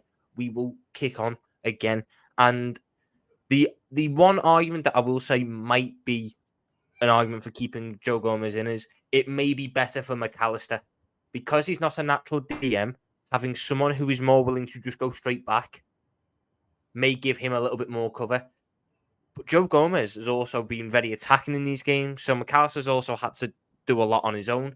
So I don't really think the change is going to be that big. I mean, when I look at Joe Gomez, had good games, but I also remember the first half against Wolves where Pedro Neto had him anyway. He wanted them. If he wants to go inside, That's one half, and then he fixed up for the last 3 games. Yeah, that's fine. That's fine, but let's not act like Joe Gomez has been infinitely better defensively than Trent, because there have been moments where Joe Gomez has been caught out, which is what gets held against Trent. At the end of the day, I just look at it and go, what Trent Alexander-Arnold gives you on an attacking end, infinitely more important to this Liverpool side than sacrificing that for a little bit of defensive solidity that, in reality, hasn't even really been there because our only clean sheet of the season came when Trent was at right back. Yeah, the Aston Villa game, yes. But I think So you will I pay. don't think If you it's play happy. Trent again, you will see the difference. And I think defensively, Gomez being a half center back, half right back, gives assurances in the midfield behind McAllister, as you said. And that gives McAllister the freedom to do what he did with Nunes the last game. Going forward, not to have to worry about But then I'd go for this argument. Trent Alexander-Arnold is better than McAllister. So why would I sacrifice a better player to accommodate a worse player? I wouldn't. I would make the worst player in McAllister have to sacrifice elements of his game to accommodate my best player. It's like with you at Inter. Would you tell Nicolo Barella to go sit in front of a defence so you could allow Senesi to be the marauding midfielder? It doesn't make sense. Trent will do the McAllister job ahead of him. Trent will be the creator at the back, and then McAllister will still have opportunities to do that, but he's not the chief one, which is what he's been in the past couple of games. Because I think it's a good problem. It's a good problem to have. It's a lovely problem to have. It's that Gomez is back because I liked Gomez in 2019, 2020 before he got injured, and if he can go back to that, I think it's good for the England team. I think it's good for Liverpool. I think what Joe Gomez has done as well is open up the door for him for a bigger competition for Canate, because I think Canate should be the starting centre back alongside Van Dijk. But in terms of covering trends, Joe Gomez was doing that for years, and if he can perform at these levels, he can do it again. But what you'll also find as well is Trent obviously goes forward and will play make when he comes back in. But when you had midfielders like Henderson and co, and there's no creativity, there's no real attacking element to them. When Gomez came in, especially when he played fullback for Trent, it was almost you've got to go and do the playmaking that Trent does, and he can't do that either. Because now you've got Szoboszlai, because you've got McAllister, because you've got Gravenberch, who can create, who can break lines, who can play make. You're just looking at Gomez as being a defender. And I mean, you've been on many streams with me before where I spoke about this, Tom. Like Trent and Robertson and Cancelo and a few others kind of changed the way we assess fullbacks. But as I said back then, it's come to fruition now. Football is cyclical. It goes around in cycles. And suddenly, marauding, attacking, playmaking fullbacks are not what everybody is desperate for.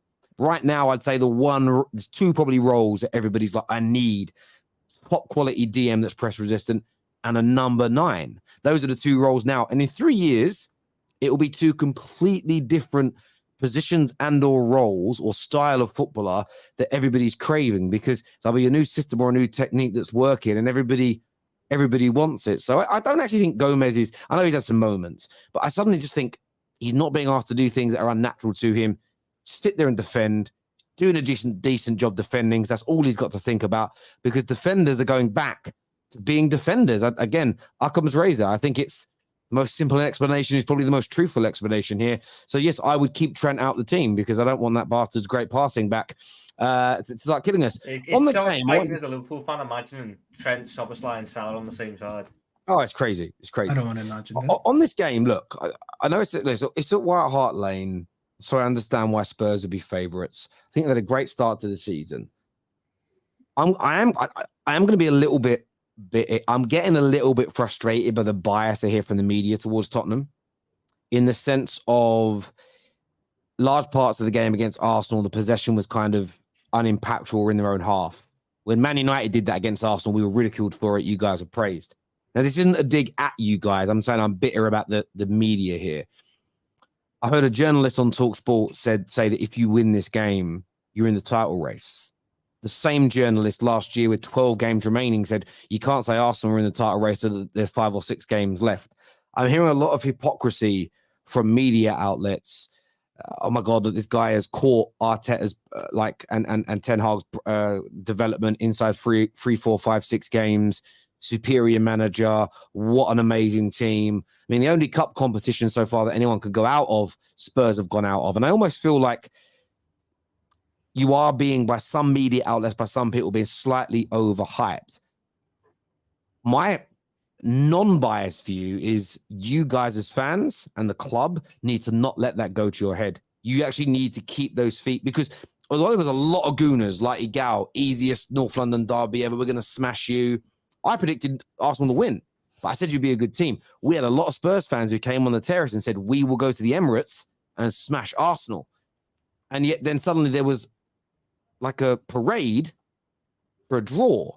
And drawing away at your rivals is not a bad result. I wouldn't mind a draw, especially if we were losing twice against Man City or Liverpool at times.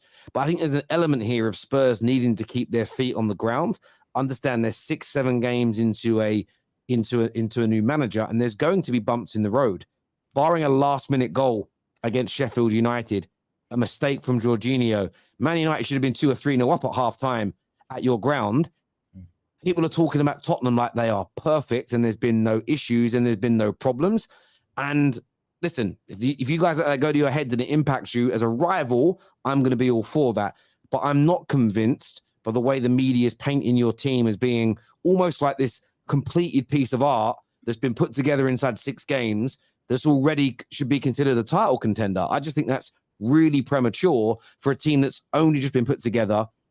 We haven't seen you suffer a loss. How do you bounce back from it in terms of a league game? And I'm not trying to dig you guys out. I'm just saying, and I call the media out for this all the time. I want consistency, but I see a lot of inconsistencies with the way Spurs are being discussed versus other teams in their kind of development arc, really. I think a major point of that is reason for that, Terry, is because I think it's the manner in which we've started the season. I think nobody expected Tottenham to have this much of a good start. I think when you compare to what you've seen from Tottenham, especially the last sort of 2-3, all right, you can argue, in Conte's first season, which wasn't a full season, it was half a season. He came in and we were 12th, 13th at that point. And obviously we got 2, transfers in, and then we ended up obviously beating Arsenal to 4th, literally in the last couple of weeks of the season. And some of those games we were good. We weren't as awful as we were under him last season. And then before that, but the last sort of 2-3 years, the football from Tottenham has been dreadful. When you think of, at peak Poch times, I think we were everybody's second favorite team to watch. I'm pretty sure everybody was, kind of loving watching Tottenham games. When we had the peak Poch years. And all of a sudden, obviously, this guy comes in from Celtic. Again, everybody was, nobody was expecting him to have such an immediate impact. even us fans, Tottenham fans. I mean, I certainly didn't.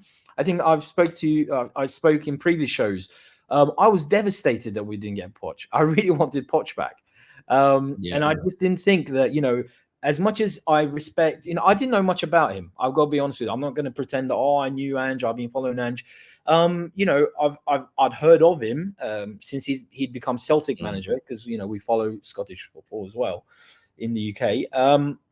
But I really didn't. I just thought, well, it's such a big step up, the Premier League. Literally on any given weekend, any team, even like the lowest 20th team, can end up beating, lowest team can end up beating, Manchester City, or, you always get surprise results. Whereas, Poch was, tried and trusted. And the only reason why it didn't work out, I fully blame, by the way, I'm not, even though I love the start that we've had, I'm still skeptical and I'm still angry at our ownership and Levy.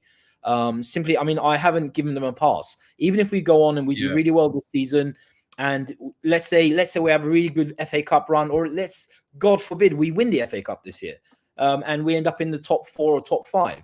I am still, because like I said a little bit earlier, I still feel that, Levy should have bought Ange another central defender.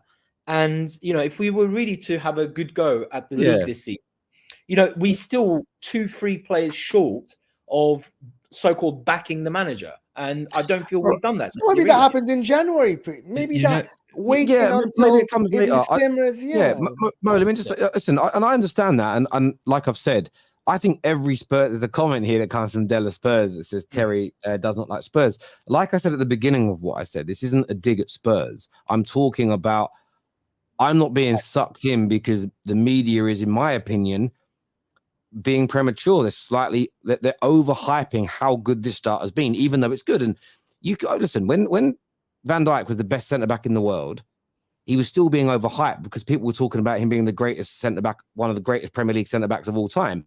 The best guy in the world was still being overhyped at that point. And as I say, 6 games in, 2 or 3 games could have gone. There was fine margins in them. And sometimes for me, results-based analysis needs to be put into a little bit more context. And as I've said, I guarantee you, if you got Postecoglou, to be honest, he'd be like, it's been a great start, but so much more work to do. Keep our feet on the ground, keep working hard. And I'm just saying that when teams start to believe their own hype, that's when problems can sometimes kick in. And it's more just a precursor, because I've seen this happen to teams, including Tottenham, in the past before. But it's going to be an interesting game. I hope you beat Liverpool. I'm not going to lie. Having said that, right now, Liverpool look like maybe the only team that could potentially stop Man City this year, and I don't want to four-peat. So I kind of want Liverpool to win, if I'm being honest. But equally, that's horrible because they're one of my biggest rivals. So a nice 2-2 draw in this game would be good. What's the score predictions for this? I'm going to go to Staffy first. I didn't get to speak about the game, so I'm just going to summarize my opinion real quick. I think this game is going to be a complete shootout. I feel like every game so far for Liverpool has been a shootout, even though they tend to shoot a lot more than the opposition. It's 3-1, 3-1, 3-1, 3-1. So they got bigger guns than the other opponent every game so far. However, it's going to be interesting because I feel like when you look at the strengths of the two teams, you look at Liverpool and you're like, okay, their front line is arguably the best in the league. You look at Spurs and you're like, you know what? Based on the first few games, they have one of the best midfields in the league.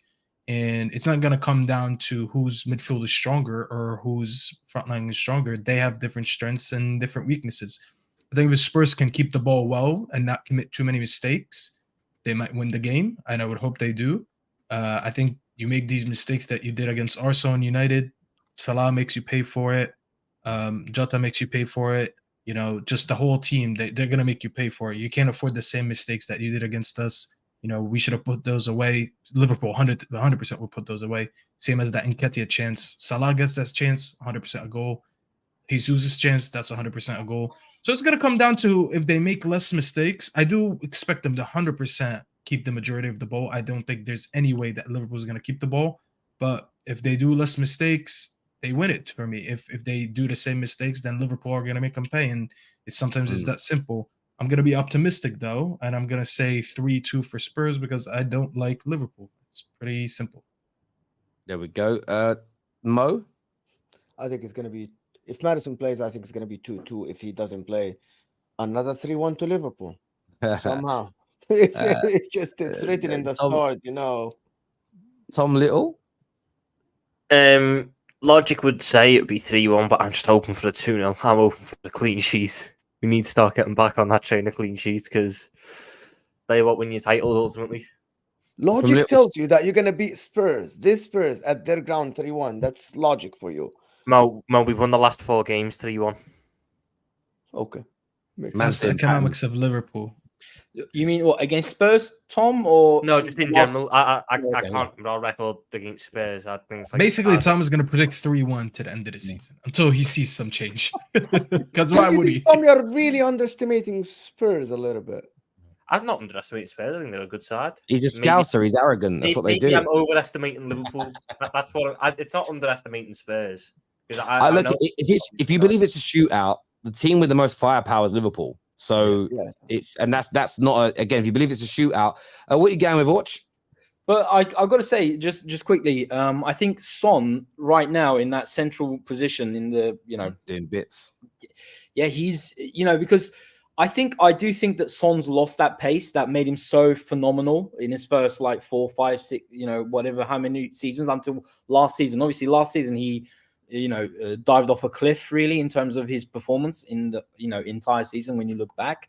But before then, what made Son so fantastic was, his goal was it against Burnley, literally from our defense all the way through the one that he won the Puskas Award for. That goal that he scored, he went past. That great dribble. Yeah. That Son doesn't really, I don't think, exists anymore, unfortunately, because that's the Son that would terrorize teams on the left wing. So I personally think, as now that he's in the more sort of senior years, I think he's 31 now.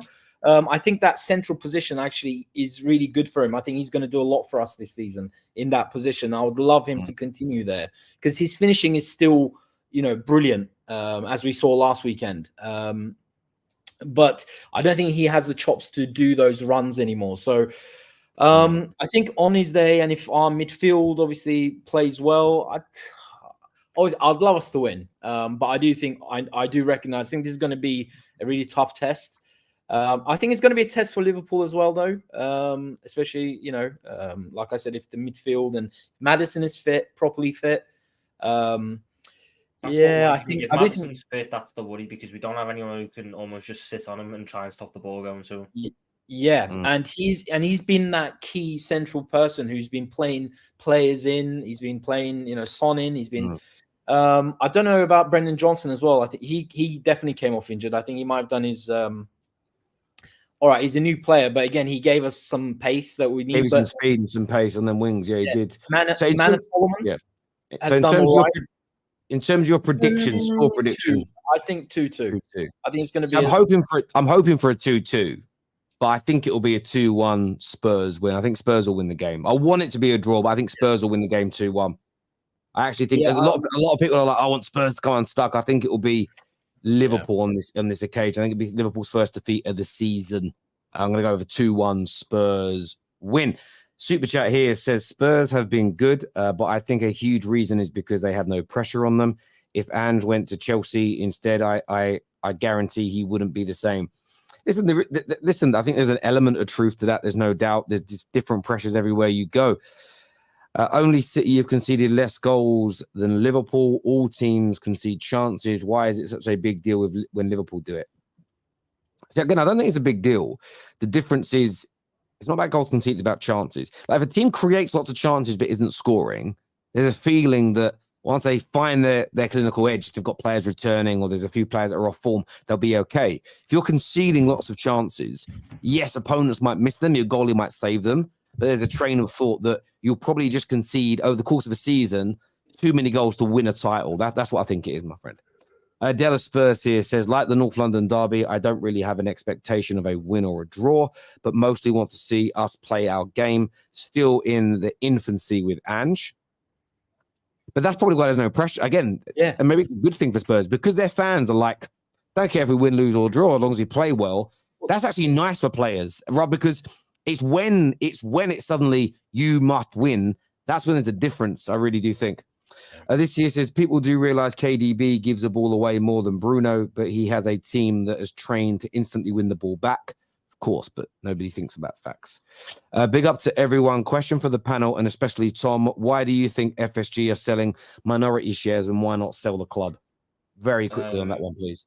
Because they get more money by keeping like the hold of the club. Yeah, they make more money. Absolutely. It's worth more to just hold on to Liverpool for the next 10 years than sell it right now. In the interest of time, Wolves play Man City at the weekend. Can anybody see an upset in this game? I mean, if Wolves score, it'll be an upset. I'll tell you that much. What? If they get a shot on target, it will be an upset. Yeah. It's not that bad, people. But Yes, it is that bad. Mo, do you not watch them? No, they just lost to Ipswich. Yeah, but Wolves did are you see crap, the way they played against Liverpool? They created chances, and if they had a different forward than Cunha, they would have scored the second goal. And I agree. against though. Man The United, difference is looked they don't have a different right. forward. I'm not They giving don't them a have chance one. to win, Tom. I'm just saying that the people that say that Wolves are just going to be like this terrible team, I expected that. But every time I'm watching them, they try to play good football. They're not like terrible. First of all, they only wake up against the big teams. Okay, so that's And why City they did is that the biggest against of us. them. Yeah, but listen, you can be as tough as you want against City. That's the only team that's gonna slap you back to reality. Let's be very honest. You can try to flex on United, and they almost got something away from us. Don't get me wrong. They almost did the same with Liverpool. If Cunha knew how to finish, that would have been 2-0. But yet again, what was it? Another 3-1. They're not gonna do the same with City. I'm sorry, because they're the best. When I say big teams, we're talking about the best team now playing football between all these big teams. So you can flex on all the other teams you want. You're going to go to City. They're going to keep all of the ball. It's going to be a walk in the park for them. There's no chance this team that can't score at all. They're going to have so many limited chances against City compared to United and Liverpool, even more limited, and expect them to score. They need like 10 chances to score one. They're not going to get 10 chances against City. They might get one or two if they're lucky. So when we say watching City games is boring, people just tell us, you don't know. If you're not a City fan, that you should enjoy it. Yeah. The only person that should enjoy is City. Shut it down then. Nobody has a chance against Man City. Listen, no, teams have a chance against Man City. That's not Wolves. You've got to look at Wolves. The defense is Nelson Semedo, who up against Nelson Semedo is dodgy at the best of times. Up against Jeremy Doku, one of the most exciting wings in the league, screams red card for one. Oh, that Rodri, guys. Why is it people underestimating that Rodri isn't there? Oh, no. Because Wolves have such a good attacking midfielder that needs to be dealt with. Listen, Mo, instead of having 800 passes, they'll have 600. In the chat, people, I want everybody to tell me, Man City without Rodri, the other teams have chance against them without Rodri? Is Rodri that? If you guys are making that Rodri is that influential, why we're not giving Wolves a chance to play some football? I hate that certain teams will have more of a chance against Manchester City, but just not Wolves. Exactly. Just not Wolves. Exactly, Mo. Like Mo, if I'm at 80% of my strength instead of 100%, it doesn't mean that a toddler is going to beat me up. Maybe someone my size can beat me up if I'm not 100%. It's just not going to be Wolves. Like when it comes to the Arsenal game, we'll have this conversation. But if it was Liverpool, Spurs, United, Brighton, the big six, Brighton, Newcastle, I don't have this conversation. I'm just not going to have it with Wolves. I can't see an upset. I'd love an upset. I think the league almost needs City.